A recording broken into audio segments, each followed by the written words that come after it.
it now makes a whole lot of sense, right? Why Mike Tomlin was so red-assed at Andrew Berry and the Browns. Now it's pretty obvious why Tomlin went into straight fire mode over Cleveland, handing the Bengals their week 1 starter for a bag of footballs. Andrew Berry must be a lot smarter than me or us, because it doesn't make sense. I mean, damn, Mike, finally, some straight fire. And that was straight fire. And I loved it when he said it. Little did we know he meant it. Little did we know there was truth to it. Maybe Andrew Berry really is smarter than Mike Tomlin, because Berry just figured out a way to beat the Steelers. The Browns couldn't beat the Steelers on the field last week, but at least they did manage to set up the Bengals to beat the Steelers. So I guess you could feel good about that, C-Town. Obviously, Tomlin knew. That's why he was so pissed. He knew he had to run right into them and that he would be ready to play. How hard could it be, right? This whole thing about, well, he's got to learn the playbook. He's got to learn the playbook in 10 minutes. The hell he does. He shows up, he looks for Jamar Chase, and he just starts chucking him the football. That's the playbook.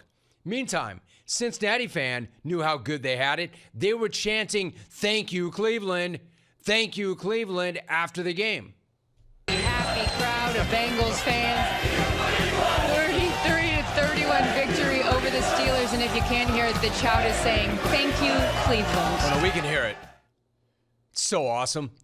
Cincinnati fans should have, in addition to saying, "Thank you, Cleveland, thank you, Cleveland," should have also been chanting, "Thank you, Steelers defense. Thank you, Steelers defense." Because those dudes barely showed up for a game last night. In fact, the Steelers defense has barely shown up this season. That's got to be the worst Steelers defense I've ever seen in my life, actually. Taking nothing away from Joe Flacco, because what that guy pulled off last night and over the last week really is nothing short of amazing. Not that we haven't seen that from him before, but even this is pretty amazing. I mean, Cincinnati did trade for him last Tuesday. He starts against the Packers on Sunday, then again against Pittsburgh last night. And over those two games, throws for 561 yards, 5 tutties, no picks. Not bad. Last night alone, 342 yards passing, 3 touchdowns, which is almost unbelievable for a 40-year-old man who's been on that team for maybe 15 minutes. But then again, anything is believable against that Steelers defense, because right now they can't stop anybody. I mean, never mind elite. Never mind elite. That Steelers defense made Joe Flacco look like prime Marino, Elway, and Favre all rolled into one last night. They made Jamar Chase look like the second coming of Jerry freaking Rice. Except Jamar Chase might actually be the second coming of Jerry freaking Rice. I mean, how insane is this dude? How incredible is this dude? Especially when you're throwing to Chase basically every single time you drop back. Everybody in the stadium knows the ball is going to go to him, and you still can't stop that guy. A franchise record, 16 catches last night, 161 yards on 23 targets and a touchdown. 23 targets, which is the third most targets for a wideout ever in a game since targets started being recorded. The only reason Chase didn't get all of the targets is because you got to give T. Higgins something. You got to feed T, right? Because T's pretty damn good as well. You got to feed him a little bit. Turns out having elite weapons is pretty nice. Turns out Flacco is not a completely washed up statue when he's got elite weapons around him. Hey, Browns, once again, maybe you're the problem, not the quarterback. I mean, as much fun as we all had with this whole Icy Hot Bowl and the Unk Bowl and the geriatric quarterbacks squaring off, the truth is they both look pretty damn good. The truth is it gave us one of the better games of the year. I mean, let's not get it twisted. Aaron Rodgers played well enough to win that game. In fact, Aaron played so well, it's actually a catastrophe that Pittsburgh didn't win that game. Your 41-year-old quarterback throws 4 touchdowns on the road in prime time against a division rival on a short week against a 40-year-old quarterback who got there 12 seconds ago, and you lose that game? Man, that is such a bad loss. Such a bad loss, especially since Aaron came through in the clutch and gave the Steelers a late lead on this wild 68-year-old tutty to Pat Freiermuth. Rodgers avoids the sack. Deep downfield, caught at the 35-yard line, and going all the way to the end zone is Freiermuth. I mean, that is a laser shot, a dime from Aaron. You think he was fired up about that? He was. But not nearly as fired up about that as his left tackle, clearly. Because Broderick Jones was so fired up, he nearly concussed Aaron celebrating. Oh! Are you watching this? This is so great. He got up and wanted to give his own guy the hands. Look how pissed off the old man is. It's almost like he got up acting like he had just been hit late by the opposition. This is so awesome. Like, what are you doing, man? Don't touch me. Get off me. Aaron was looking around at the refs like, where's the flag? Where's the targeting call? Throw this clown out the game. Hey, yo, get the blue tent ready. Time for Aaron to enter the protocol. Mike Tomlin's going to have to implement a don't touch the quarterback rule, or a don't slam all 311 pounds of your body weight on the quarterback's head rule.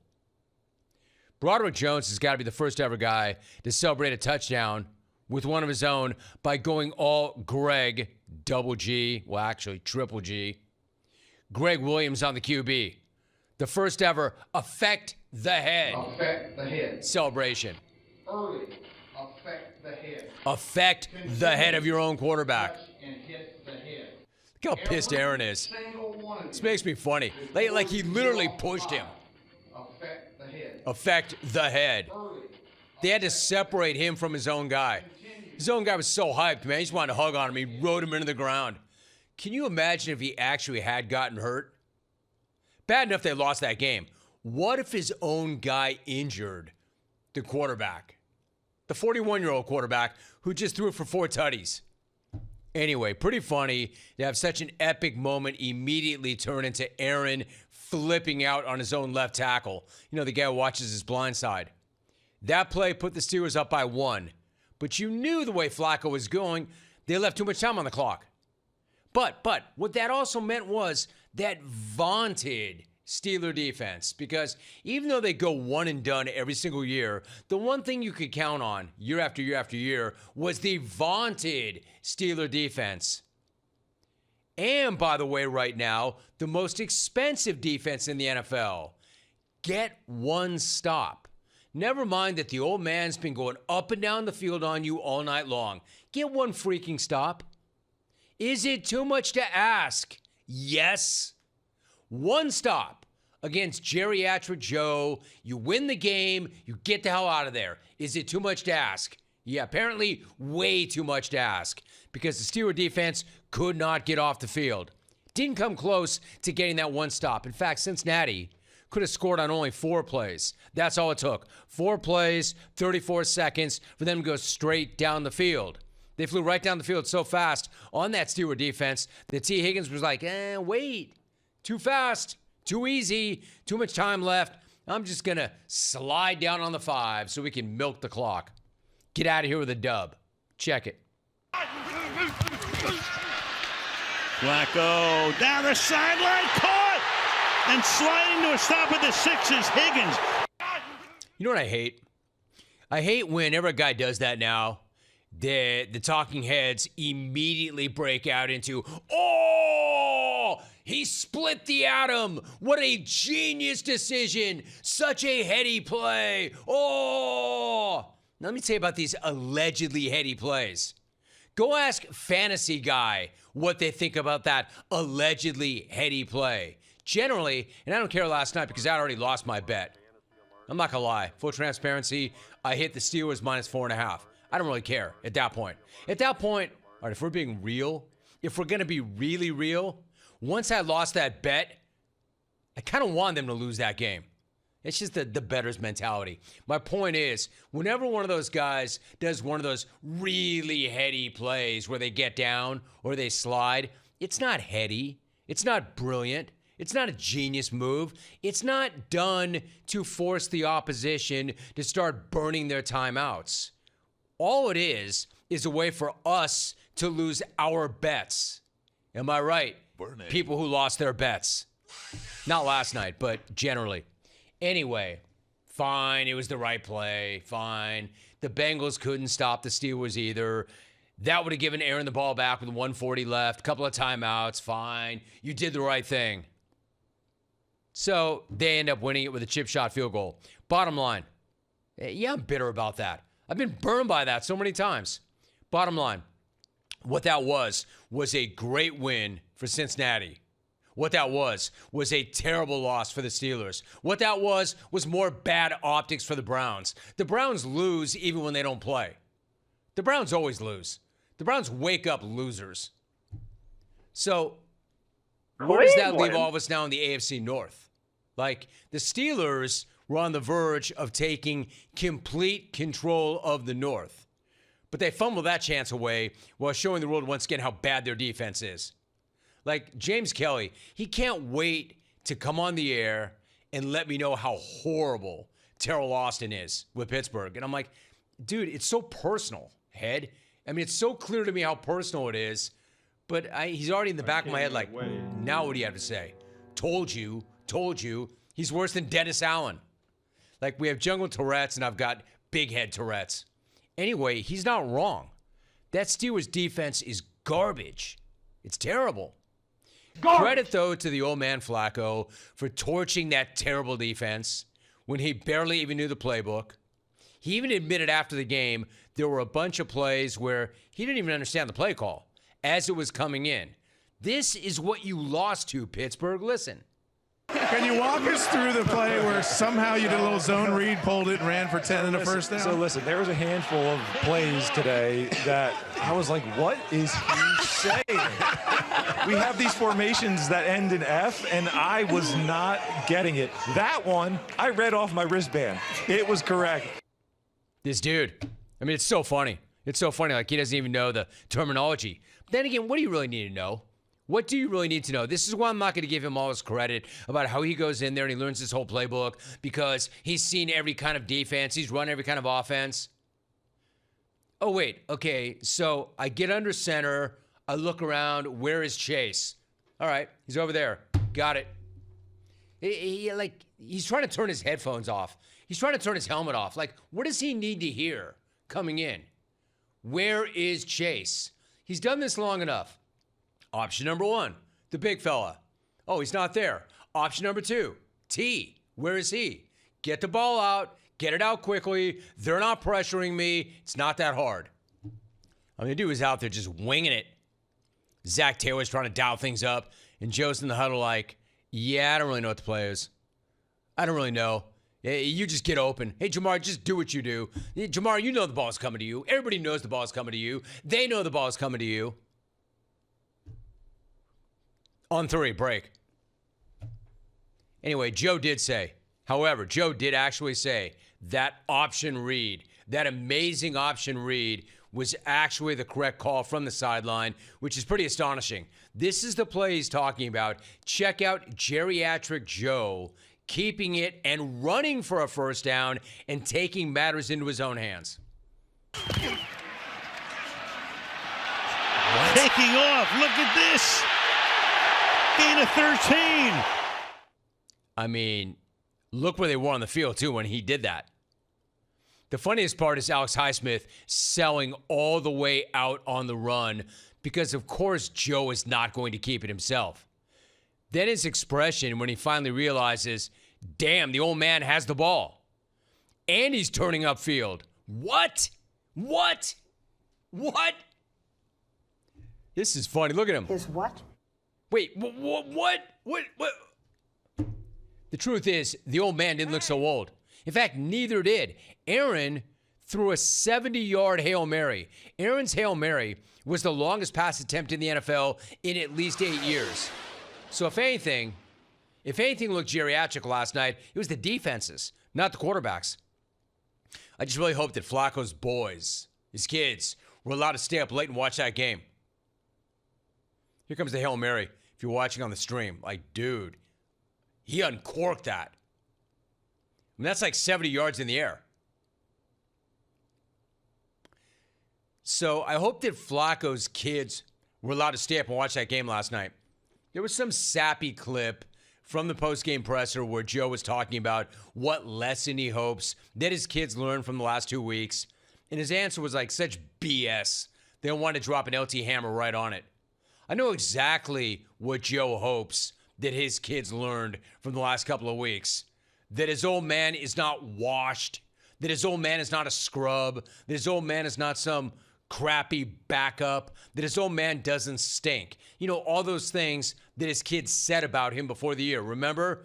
His kids were roasting him like they were smack-off callers or something. They were roasting him like they saw the Tom Brady roast, and they're like, hey, Dad, we know nobody will do that for you, but we'll go in the backyard and we'll have our own backyard roast of you, Pop. How's that sound? These kids went harder on their old man than Vic went at Matt in L.A. They were straight up brutal. You've never seen anything impressive? Nope. Not like... I'm not impressed. He stinks. What? Excuse me, hold on. What about like the playoff win in Denver when he was with the Ravens and it was like minus 12 degrees? Do you know what I'm talking about? Big, huge throws. Good. That's a good swing.